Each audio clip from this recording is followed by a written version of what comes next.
Over to Hi, you, Tim. bless you. Well, good morning, everyone. And I must say, I'm so grateful to Frank and Barry for inviting me to give you an update on the living and telling story today. And now, confession time, I was hoping to have some time to prepare something really eloquent for you. And life's been mad, it's been bowling various googlies. So here I am feeling totally unprepared for this. And right now, I'm in the middle of representing Agape UK and living and telling at the Devon County show, which I'm about to rush off for. So I was saying to God last night, for heaven's sake, what am I going to say, Lord, to these guys in the morning? And I felt God saying, just chat to the guys and tell them the story of living and telling. So what I've done is I've dug out some notes I've been jotting down of various things I've seen God do over the last few years. So let's see if we can sort of whiz through some of these, and hopefully you'll find these encouraging. So anyway, I'm going to go back to 2007, and I was still in London just before I moved down from to Devon, and God laid on my heart that a lot of our young people in our church were leaving for university, totally unprepared for sharing their life as a Christian on a university campus. And Agape UK had a course called Living and Telling that I'd done some years earlier. And I thought, I wonder if this would be good to prepare these students. So I ran it with a few mates in London. I could see these young people change before my eyes. Anyway, the following year, Angie and I and the kids moved down to Devon. We're in 2008, bump into this guy called Dave Pegg.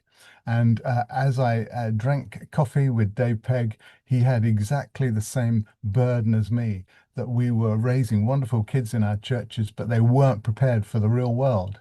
And so I spotted some research from Fusion, and they found in research they carried out at Durham University that 73% of students who professed faith in Jesus, they prayed, read the Bible before university, failed to get involved with a faith community of any sort at university.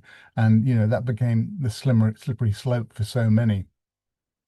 Anyway, we Dave and I continued to meet, and we decided we would run Living and Telling here in Devon the following year, 2009. So we ran it, and at the end, to me, wrote me a real turning point for me in my personal discipleship journey.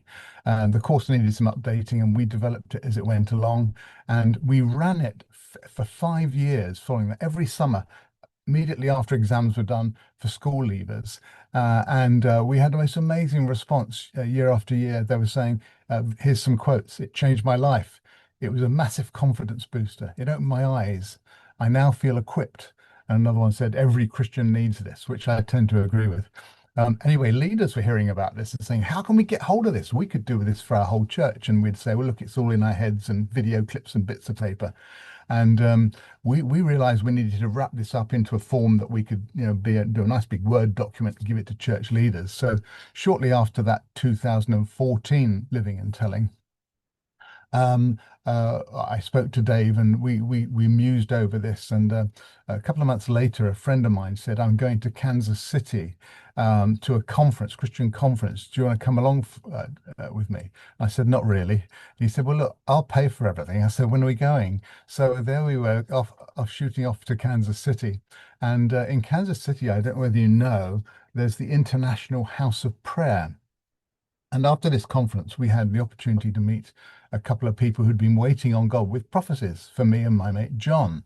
And I recorded the prophecy from these two ladies who we'd never met before in our lives. All they knew that I was Tim from London and this was John from Australia.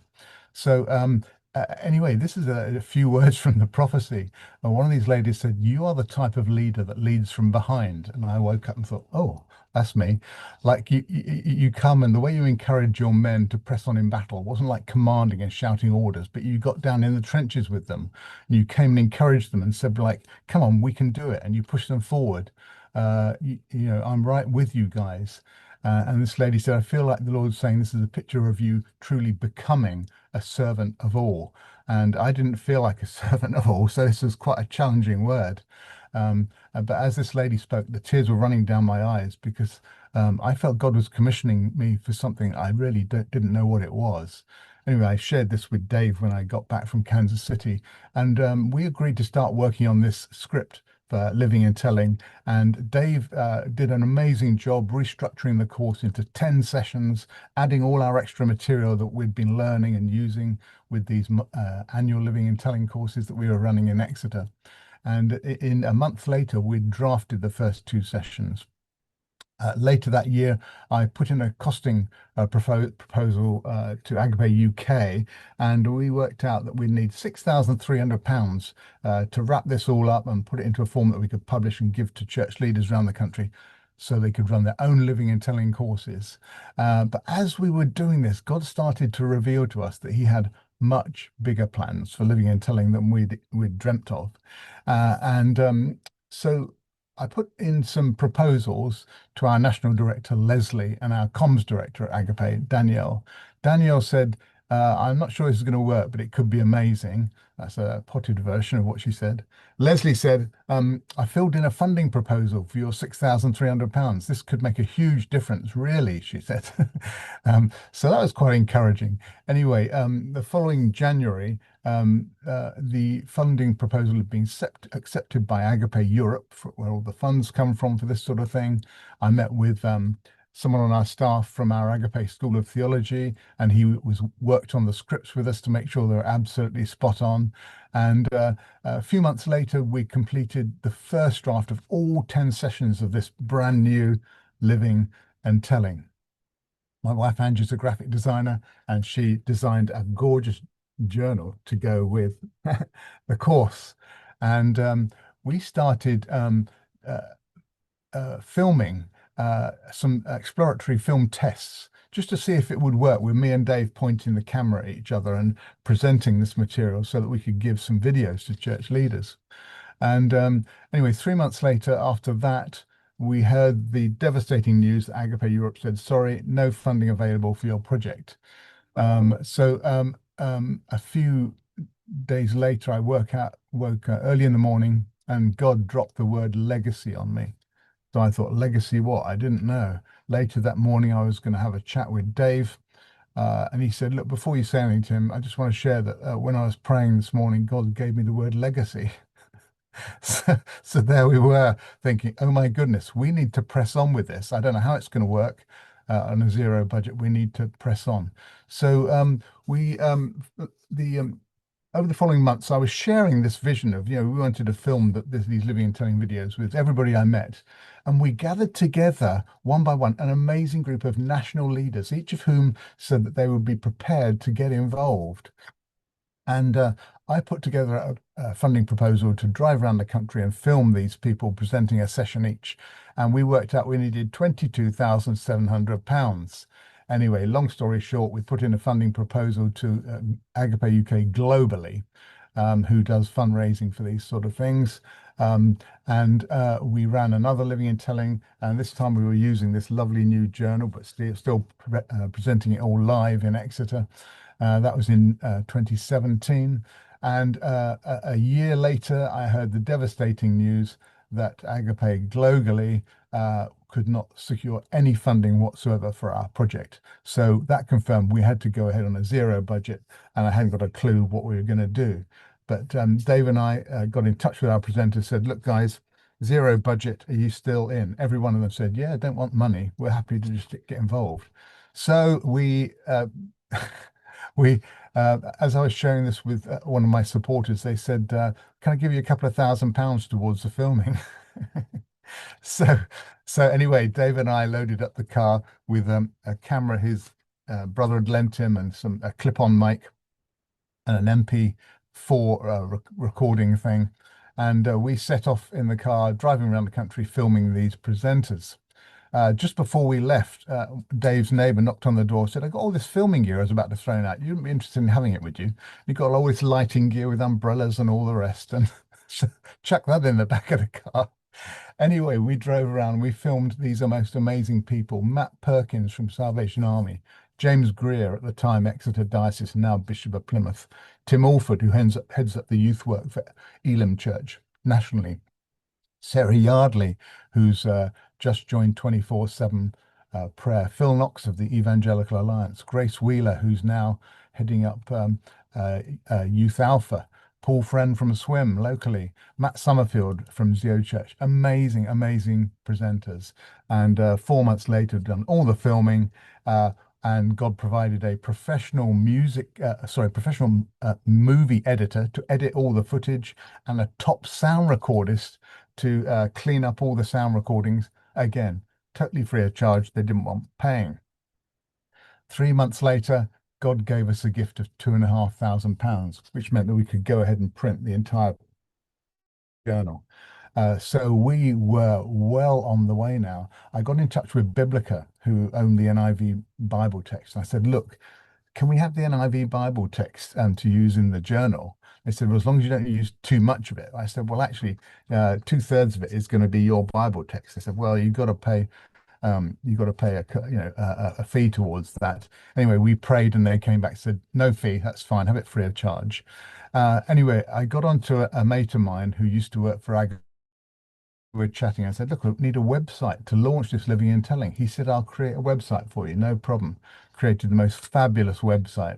And we were able to get all the stuff onto the website and say to church leaders, download all these lovely videos, download the leader's guide, run your own living and telling. So anyway, we a few months after that, in fact, it was just a few weeks after that, I was contacted by Steve Goddard, who owns the Christian Resources Exhibition. He said, Steve said to me, Tim, you need to launch this at the Christian Resources Exhibition in October 2019. This is too important. I said, how much is it going to cost? And he told me, and we realized, including coming up with a stand, we needed £2,000 to just be there. And so anyway, that evening, a supporter phoned up. You've been in my mind. I thought I'd better phone up to see what's going on. I said, well, we've given this opportunity. They said, well, we can chuck £1,000 in if that helps. Next day, I'm talking to my non-Christian neighbor, sharing the story with her. She says, why didn't you tell me about this, Tim? You know, I'm on this trust. We'll get £1,000 for you. So, so that was that. The money was in the bag. We were at the Christian Resources Exhibition. The response there was amazing. We had about 250 conversations with church leaders who were just getting really, really excited by living and telling. And reviews were starting to come in. Les Isaac from Street Pastors said this is a great initiative, helping the church to really reach out. Gavin Calver of the EA said, I wholeheartedly encourage every Christian to get involved. And Sam Hales, the editor of Premier Christianity magazine, said, I love how interactive and biblical it is. Top work. So anyway, we got back and I was pondering all of this and letting it sink in.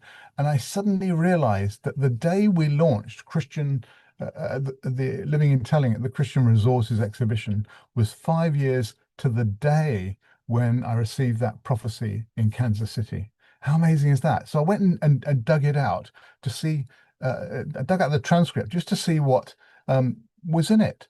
And part of it were these words. I've never shared this publicly before, but I think it's really important I should tell you this. This other lady who was in the room, again, didn't know me, brought these words from God. And God said, this is my man who has done this. And I've been able to entrust him with this, and he's done it. I've given him, sorry, you can imagine this was big. I've given him this order and he's carried it out. This is 5 years later, I'm reading this. I feel you've been a studier of God's heart, one who studied God's way of leading and God's way of wooing and God's way of working in men's hearts, the way he brings about change, the way you've gone in to disciple others, to lead others, making the example that you saw the Lord in the Lord.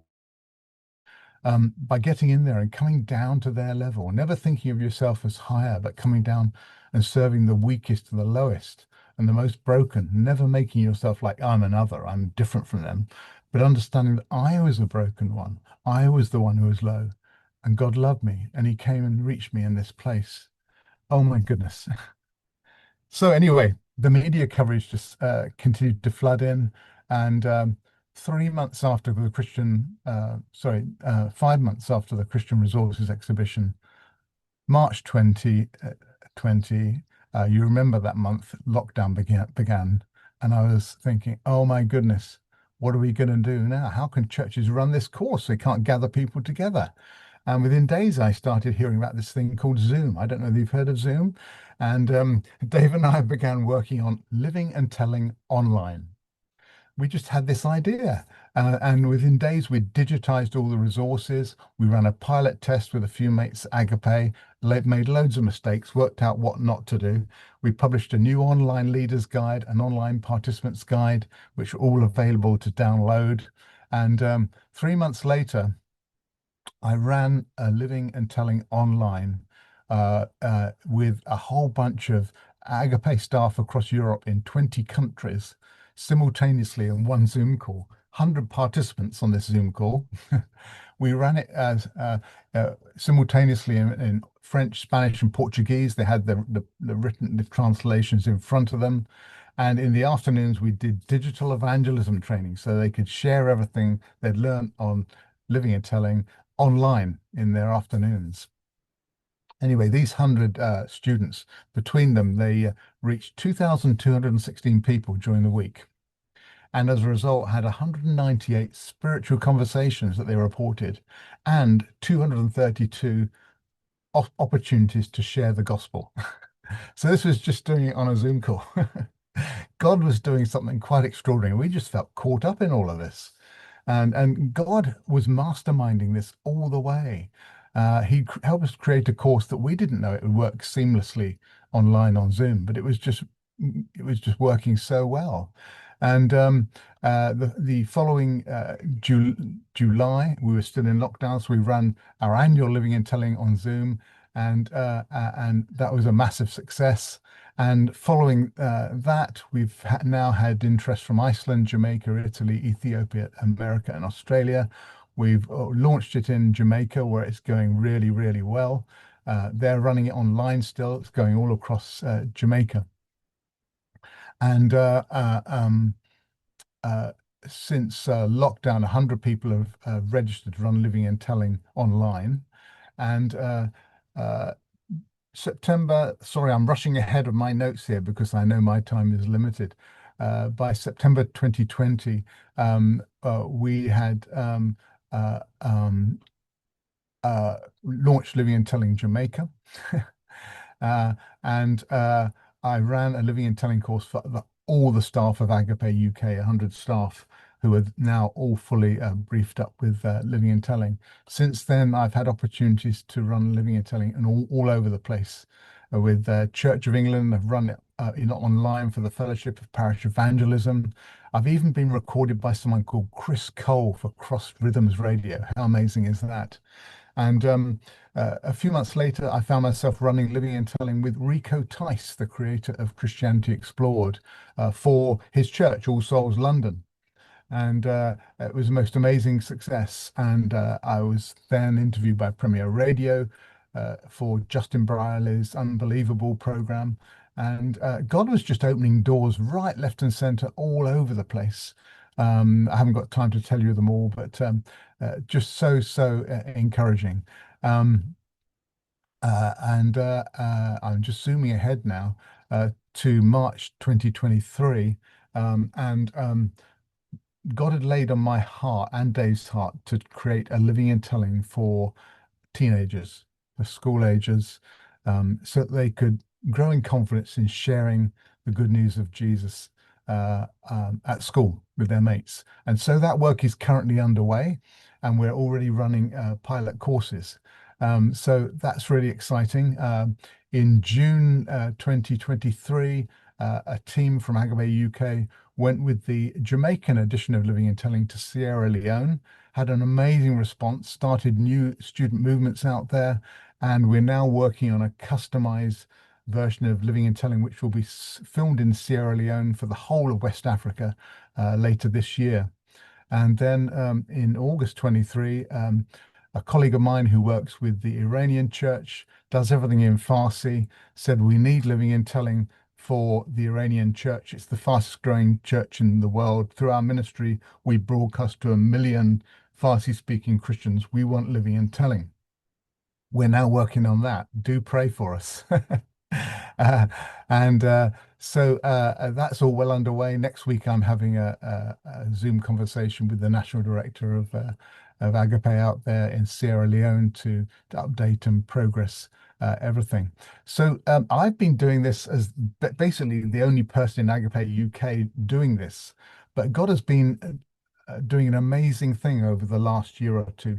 He's been building something brand new in Agape UK called the Church Engagement Team. And so there's now a whole team coming together of people like myself who are helping churches and groups all around the country run living and telling courses. So the pressure sort of coming off me a bit. So that's just wonderful. But before I zoom off, if I've got a few more minutes, have I? Is that okay, guys? I'd just love to take you through a quick presentation, if this will work, that I put together for a church locally, just to bring you totally up to date with the story. So let's how we get on with this. I'm not brilliant at these things, and my PowerPoint doesn't seem to be working too well on Zoom, but let's see how we get on. So hopefully you can see that now. How's that looking, guys? I can't see you, but I can just see. It's good. Is this good? Okay, let's see how we get on. So, I don't know whether you've spotted recently a report from the Bible Society called The Quiet Revival. This report concludes that a quiet revival has been going on around this country. And over the last 6 years, the report tells us that church attendance has risen by 50%. Among the under 35s, it's quadrupled. And a third of people say they would come to church if we invited them. The media are picking this up all over the place. The Times revealed that in the last 5 years, Bible sales have increased by 87%. And yet another survey reported that 2/3 of people in the UK would be happy for a Christian friend to pray for them.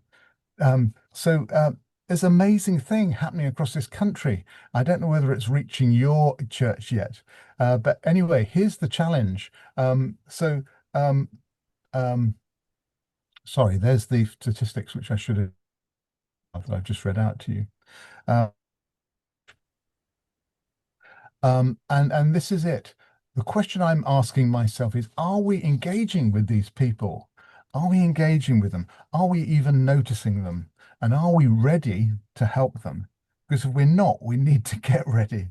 We're familiar with these words, aren't we, from the Apostle Peter? Always be prepared to give an answer to everyone who asks you to give the reason for the hope you have, but do it with gentleness and respect. Now, the reality is that most Christians, all the research tells us, most Christians still do not talk to their non-Christian friends about Jesus. They are too afraid. But the great thing is that God has been preparing his church. Part of that has been living and telling. And living and telling has been spreading around the country. And as you know, it's now going around the world. Praise God for that. And thousands of Christians have now experienced the Living and Telling course, hundreds in Exeter alone. But many Christians are still saying they lack the confidence to take the initiative to explain the gospel, to share their own story. They just don't know how to do it. Many of these Christians following Jesus for years, but this is stuff we often don't talk about in our local churches. So Living and Telling, what is it? It's been created to help every Christian grow in confidence in sharing the good news of Jesus, but doing it naturally and helpfully as part of our everyday lives. Now, if you haven't experienced the new Living and Telling course yet, do not fear. A golden opportunity is coming up soon in Exeter. Let's see if we can watch this short video, if it will work on this PowerPoint.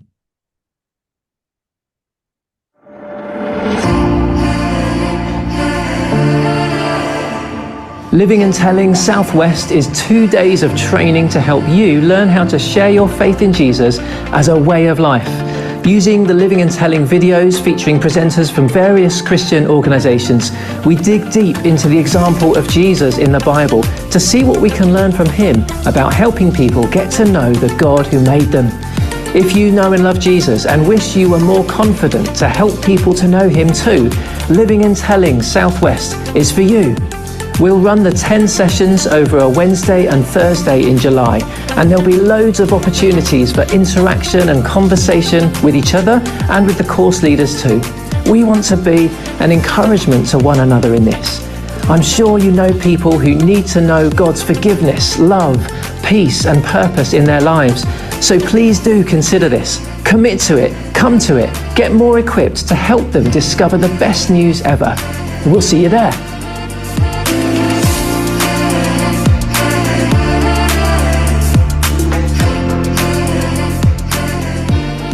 Okay, no pictures, sorry, but I hope you got the gist of that. So this might be a quiet preparing, going along with the quiet revival, but Living and Telling doesn't seem to have missed the attention of many leaders across the country. And here's some really encouraging words from our new Bishop of Exeter, Mike Harrison, who says, "I'm delighted to endorse Living and Telling, especially in times when there's such spiritual searching and curiosity." Bishop James Greer down in Plymouth says, "The issue isn't about non-Christians it's about whether we're confident and comfortable. Living and Telling is fantastic. I recommend it wholeheartedly." And by the way, James is one of our presenters. Rico Tice, who I mentioned earlier, the creator of Christianity Explored, says, "I'm absolutely thrilled with Living and Telling. It's so well thought through, theologically grounded, and wonderfully practical. I would encourage you to consider how you could use it in the life of your church."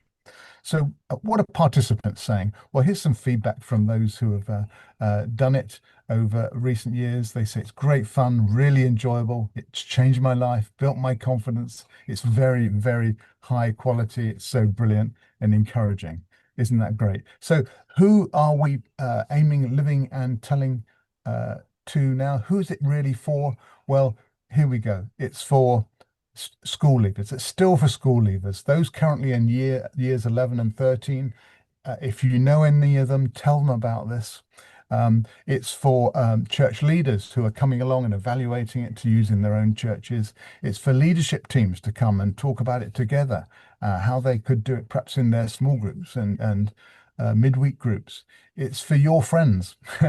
And actually, most importantly, it's for you. So do consider this. Do pray about coming along. It seriously is for every Christian. Doesn't matter whether you're 16 or 116. So please, would you tell your friends about this? This is the promo card. If you register before the end of this month, you come for half price. I'm sure that Barry will send you the link to where you can register a bit later. But that's it from me, and I hope I haven't gone over my time, but thank you so much and bless you. Thank you for this opportunity to share this with you.